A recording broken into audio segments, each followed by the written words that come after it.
अपने मन पसंदीदा ड्रामा से जुड़े रहने के लिए अभी जाएं और मन ड्रामास को लाइक करें, सब्सक्राइब करें और बेल आइकन को प्रेस करना बिल्कुल ना भूलें।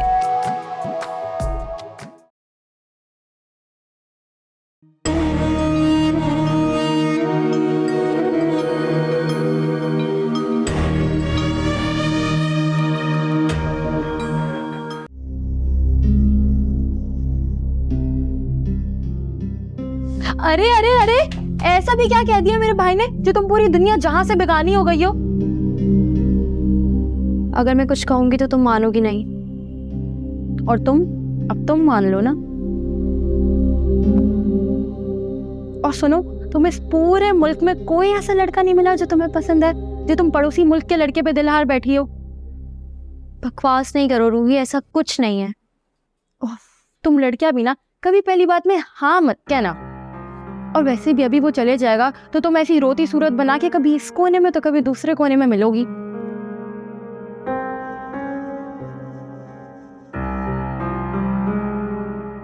क्या हुआ, कुछ गलत कहा क्या मैंने? सही कह रही हो तुम, इस मुल्क में लड़कों की कमी थोड़ी है। सुनो, तुम एक काम करो, ये चाय बना के ना यूनुस भाई को तुम ही दे आना।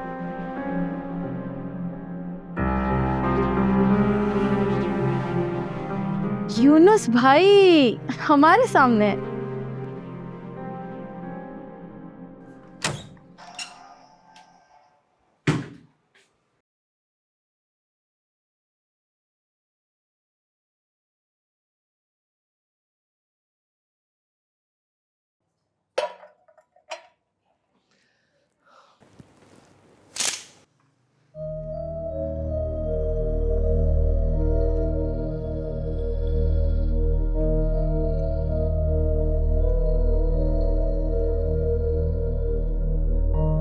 ये लीजिए मैडम, आपकी बेड टी। सुमेरा कहाँ है? वो क्यों नहीं लाई? ये लो।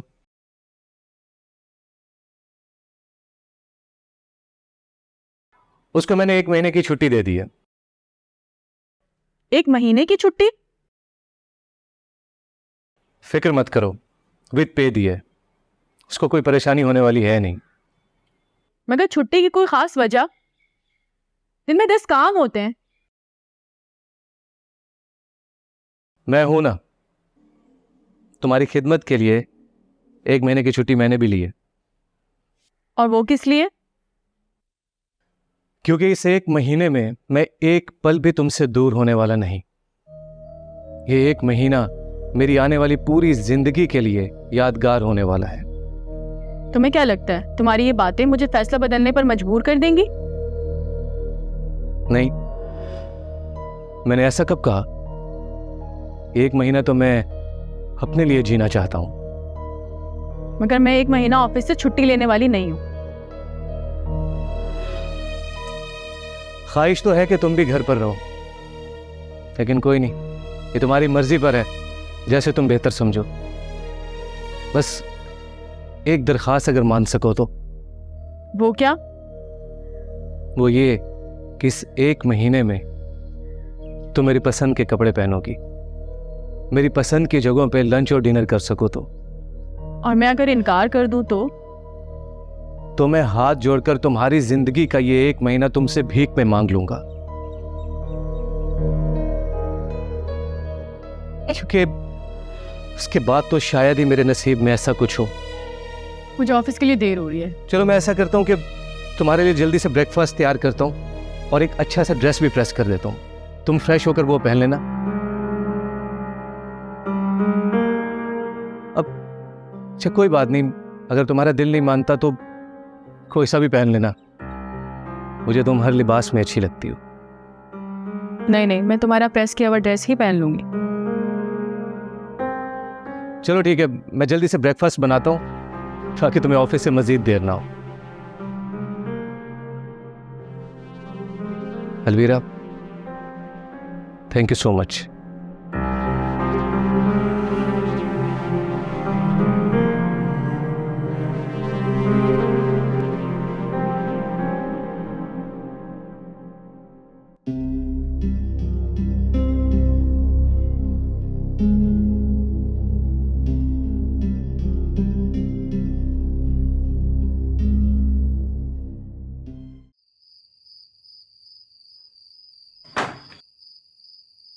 मदिया, कहाँ थी तुम? मैं कहीं नहीं, वही थी। तुम इतनी घबराई हुई क्यों हो? मैं नहीं मानूर आपी, वो मैं ना बहुत थकी हुई हूँ, मुझे नींद आ रही है बस। तो जाओ, जाकर सो जाओ। और वो रूही तुम्हारे साथ थी ना? जी, वो मैंने चाय बना के उसको दी थी, कहा था कि यूनुस को देकर आ जाओ। आ रही होगी चाय देखे को। यूनुस भाई के पाँव में बहुत दर्द हो रहा है। क्यों, क्या हुआ? मैंने उनसे पूछा तो उन्होंने टाल मटोल कर दी बात। अब वो उनकी अम्मी की कॉल आई थी, उनसे बात करके थोड़ा अपसेट हो गए, उनको याद आ रही है अम्मी की। और भी कुछ बताया या बस इतना ही? मतलब ये कि भाई हम पूछे तो कुछ नहीं, और कजन पूछे तो पूरी इंफॉर्मेशन बताई जा रही है। क्या ये खुला तजाद नहीं? रूही, जाओ, जाकर सो जाओ। अरे भाई, हर कोई मुझे ही चुप रहने को कहता है। क्या कहा मैंने? जाओ, जाकर सो जाओ। हाँ, छोटी हूँ, आप लोगों की तो सुननी पड़ेगी। मदिया, आओ इधर बैठो। मुझे बताओ क्या हुआ है।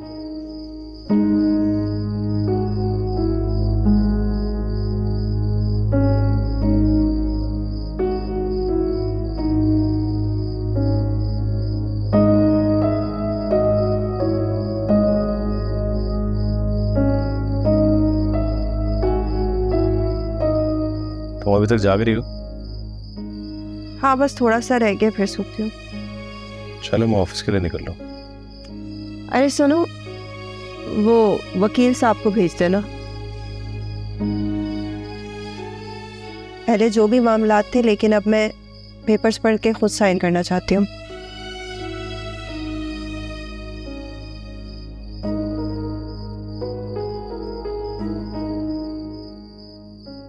ओ, तुम अभी तक क्या हो?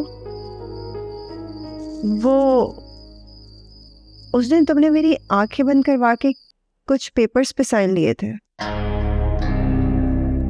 सॉरी। वो इस घर के कागजात के अलावा तुम जो अपने नाम करवा चुके सब दिया। इस रिश्ते, ताल्लुक और साथ के सबके सब दिया। लेकिन ये घर मेरी मम्मी पापा का है, इसके बारे में सोचना भी नहीं। और अगर सोचा तो फिर जंग छिड़ेगी। ठीक है, वकील साहब तुम्हें कागजात दे देंगे। Okay, thanks. और हाँ, अपना बंदोबस्त जितना जल्द हो सके कर लेना। मैं तुम्हें अब इस घर में और नहीं देख सकती।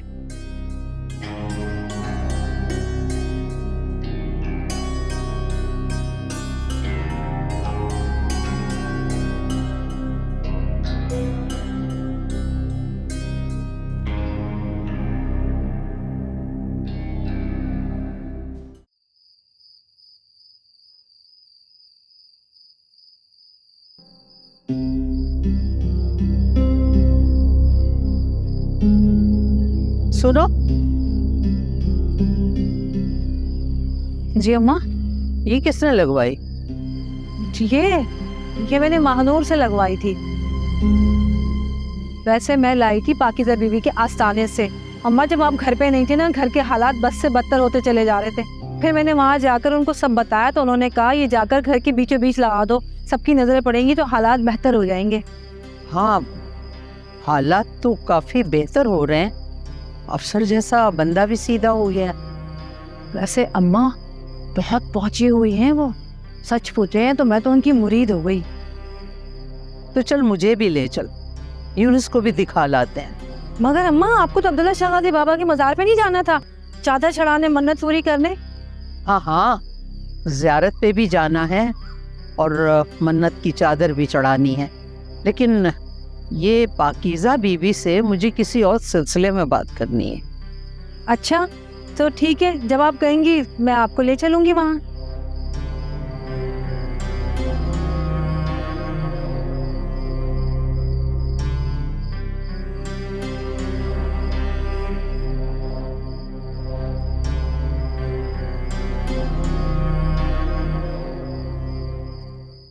अगर घर वापस कर दिया तो हम कहाँ जाएंगे?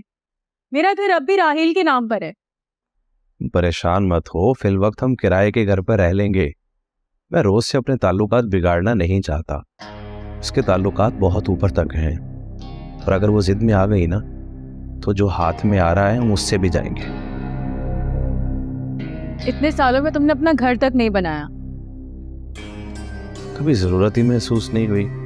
तुम फिक्र मत करो, हम दोनों अच्छा कमा लेते हैं, कुछ ना कुछ कर लेंगे इंशाल्लाह। अच्छा सुनो, मैं 1 महीने तक तलाक नहीं ले सकती, उसके फौरन बाद ले लूंगी। क्यों 1 महीना किस लिए? उसके बाद भी एक तवील अरसा तुम्हें इद्दत पे गुजारना है। जानती हूँ इसलिए कह रही हूँ। जहाँ 4 महीने हैं वहाँ 5 महीने से, और मैं जाते जाते राहिल से बिगाड़ना नहीं चाहती। वो एक दोस्त की हैसियत से हमें आगे बहुत काम आएगा। तो तुम क्या तलाक के बाद उससे दोस्ती रखोगी? हाँ क्यों नहीं, जिंदगी किसी मोड़ पर हम आगे जाके मिलेंगे तो सही, तो इस रिश्ते को अच्छे वे में क्यों ना ख़त्म करूँ मैं। मुझे तो रोज ने वाजे कह दिया है कि मैं अपना कोई बंदोबस्त कर लूँ। अब वो मुझे ज्यादा देर तक बर्दाश्त नहीं कर सकती। हाँ तो दफा करो ना, तलाक दे दो उसे, जान छुड़ाओ उससे। तुम तलाक के बाद एक लंबे अरसे इद्दत में रहोगी, मुझे तलाक के बाद इद्दत में नहीं रहना, तो इतना लंबा अरसा मैं क्या करूँगा? क्या मतलब है तुम्हारा? तो मेरी तलाक के बाद भी उससे रिश्ता कायम रखना चाहते हो? समझा करो अलवीरा, मेरे पास रहने के लिए अपना घर नहीं है, और अगर किराए पर घर लेता हूँ तो इतना अरसा अकेले रहने से बेहतर है कि उसके साथ रह लूँ। अच्छा तुम अपना मूड ठीक करो, मैं कुछ खाने के लिए मंगवाता हूँ।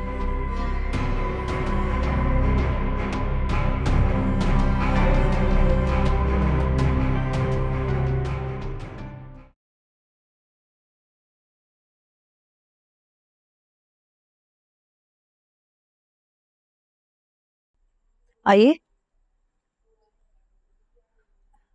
अम्मा। हाँ। ये आपसे मिलने आई है। हाँ, कौन कौन? हाँ, मिली हूँ, शायद पहले भी इनसे कहीं। जी वो मैं पहले भी आई थी, 1-1.5 महीना पहले आपके घर खीर लेकर आई थी। जी जी, बैठे, तुम जाओ चाय बनाकर। जी अम्मा। बच्ची बैठे बैठे बैठे। मेरा ख्याल है पड़ोस में रहती हैं आप? जी जी यहीं से आई हैं। तुम वही तो नहीं हो जिसने कहा था कि मैंने अपनी मर्जी से खुला ले लिया? जी मैं वही हूँ। अभी तक बिना शौहर के हो या कोई और फैसला किया है? नहीं, अब मैंने अपना नहीं, अपने बेटे की शादी का सोचा है। बच्चा इतना बड़ा हो गया है इसलिए इतना बड़ा फैसला लिया? नहीं, ये फैसला तो मैंने उस वक्त ले लिया था जब वो छोटा था। खैर छोड़े ये बातें, आप बताएं आपकी तबीयत कैसी है? अल्लाह का शुक्र है। तुम बताओ आना कैसे हुआ, कोई काम था? मुझे ऐसे लग रहा है कि जैसे तुम कुछ कहना चाहती हो। जी जी वो मैं अपने बेटे के लिए आपके महानूर का हाथ मांगने आई थी, और आप इतनी देर के बाद घुमा फिरा के इतनी अहम बात करना, इसकी कोई ख़ास वजह है? जी मैं पहले भी आई थी, बहुत पहले, शायद आपको याद नहीं, और उस वक्त भी आई थी जब आप अपने रिश्तेदारों से मिलने गई हुई थी। देखें, मैं कोई लगी लिपटी या छुपाकर कोई बात नहीं कहूँगी। दरअसल मेरा बेटा और आपकी महानूर दोनों। मैं समझ गई अगली बार क्या हुआ होगा, क्योंकि महानूर की कहीं बात चल रही है। और उसका हाथ उसकी इकलौती फुप्पो ने भी अपने बेटे के लिए मांगा। मुझे नहीं लगता कि आपके बेटे का कोई सिलसिला बन सकेगा। आप बहुत जहांदीदा खातून हैं, जाहिर है अपनी पोती के लिए जो फैसला करेंगी बहुत सोच समझ कर ही करेंगी। सही कहा तुमने। हाँ, अगर तुम्हारा बेटा किसी काबिल हुआ तो मेरी दूसरे नंबर की जो पोती है उसके बारे में कुछ सोचा जा सकता है।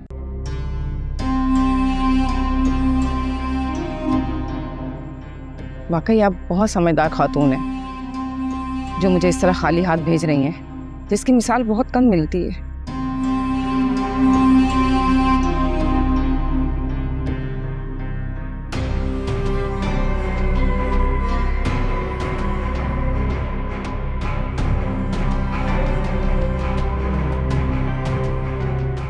आपकी चाय। जी शुक्रिया। मजे आपकी चाय।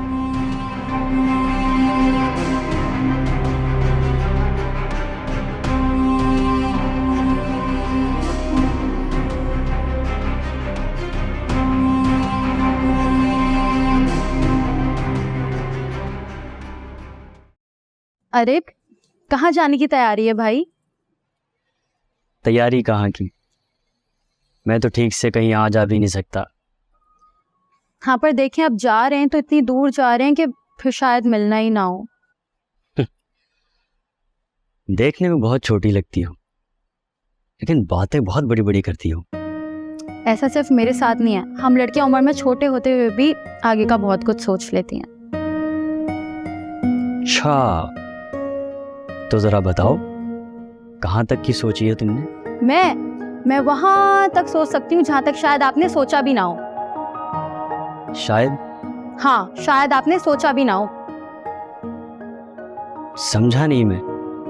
समझा नहीं या समझना नहीं चाहते? आपने तो कल से शायद ये भी नोटिस नहीं किया कि आपकी कज़न है जो घर में नजर नहीं आती।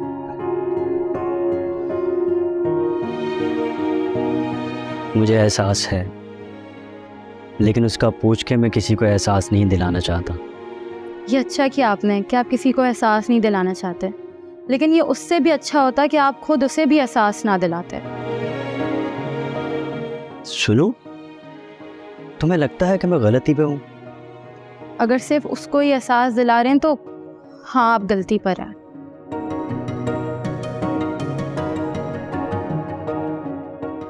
देखा, हम लड़कियां वहां तक सोच लेती हैं जहां तक लड़के सोच भी नहीं सकते।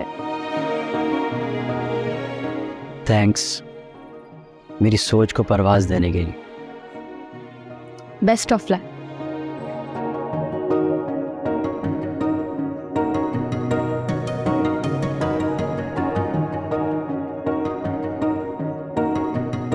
देखो आदिल बेटा, तुम्हारे सामने एक दुनिया पड़ी है और मेरे सामने सिर्फ और सिर्फ तुम। अगर तुम इस तरह से मुंह लटका के बैठोगे तो बेटा मैं कहाँ जाऊँगी? देखो बेटा, मानूर की दादी ने जो कहा मैंने तुम्हें आकर बता दिया, और मुझे नहीं लगता कि वहाँ पर तुम्हारा रिश्ता हो सकता है। आप ठीक कह रही हैं अम्मी, मुझे ये सब कुछ बुला के आगे बढ़ना हो। सच बेटा? तुम दिल से ये सब कुछ कह रहे हो? हाँ।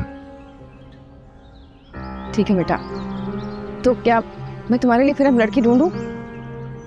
हाँ। शुक्र है तुमने हाँ की। अब देखो मैं तुम्हारे लिए कितनी अच्छी लड़की ढूंढती हूँ, लेकिन मानूर से भी ज़्यादा अच्छी। अगर मैं कहूँ मानूर से बेहतर नहीं चाहिए, उस जैसी चाहिए तो? मैं समझी नहीं बेटा तुम्हारी बात।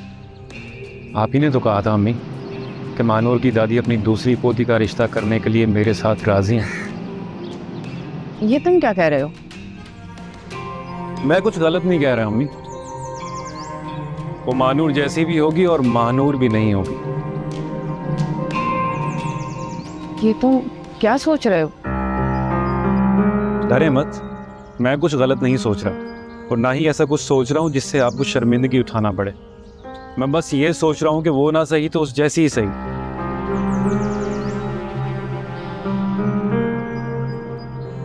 पूरी कोशिश करूंगी बेटा कि तुम्हारी ये ख्वाहिश मैं पूरी करूं। चलो खाना निकाल दें तुम्हें। नाराज?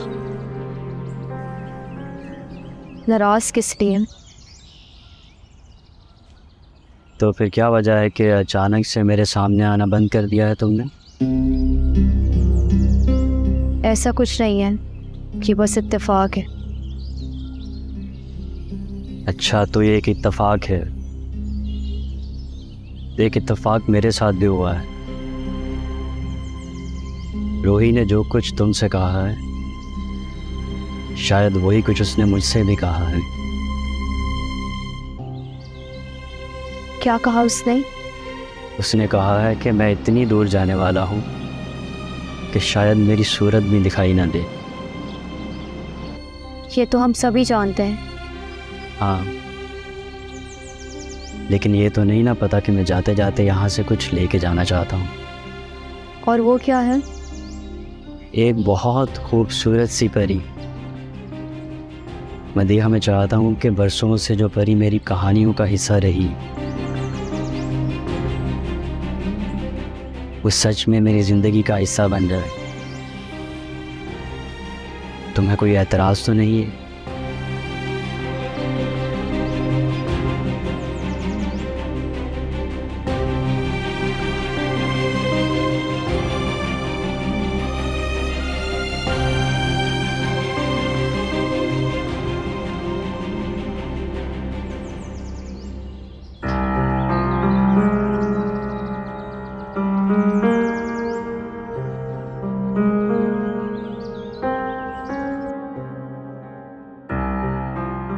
कसम उस तरह की, उसकी मौत ने तो रमजान का कलेजा हिला के रख दिया। पर वजह क्या थी? खुदकुशी की क्यों इसने? 2 महीने पहले उसकी बाइक छिन गई। जहां जॉब पे जाता था फिर जॉब पे जा नहीं सका। क्या करता बेचारा, परेशान था। फाके पड़ गए थे उसके घर में, फाके। ये खुदकुशी करने वाली क्या बात है? 2 महीने थे, गुजर जाते आराम से। कसम उस तरह की, ये जो 2 महीने गुजरे ना, ये वही जानता था और उसका दिल जानता था। नौकरी गई, बच्चों का स्कूल गया, ऊपर से घर का किराया। बहुत परेशान था वो। और उस पर जिसने उसको कर्जा दिया था, कर्जा दे नहीं सका वो। लोगों को दिलासा ही देता रहा वो। पैसे तो थे नहीं उसके पास। बच्चों के बाल कटवाने आया था, हाथ जोड़ के रो रहा था, कह रहा है यार बच्चों के बाल काट दो। कहता यार पैसे नहीं लेना यार, मैंने भी नहीं लिए। मैं कुछ कहना चाहता हूँ। अच्छा भाई, अब कह भी दे, क्या कहना है? मैंने अम्मी से अपने और मदीहा के रिश्ते के बारे में बात की है। अच्छा, कब? आप अपनी दुनिया से निकले तब आपको कुछ पता चले ना। वैसे अम्मा, मुझे तो रिश्ता अच्छा लगा। तो माँ बेटे तो हैं, घर भी नजदीक है, और ऊपर से दोनों सुलझे हुए लगे मुझे खासे। मैं तुम्हें किसी बच्ची की तरह नहीं बल्कि किसी कीमती चीज की तरह ट्रीट किया करता था। सच पूछो तो मुझे ऐसा लगता था जैसे तुम छूने से भी मैली हो जाओगी।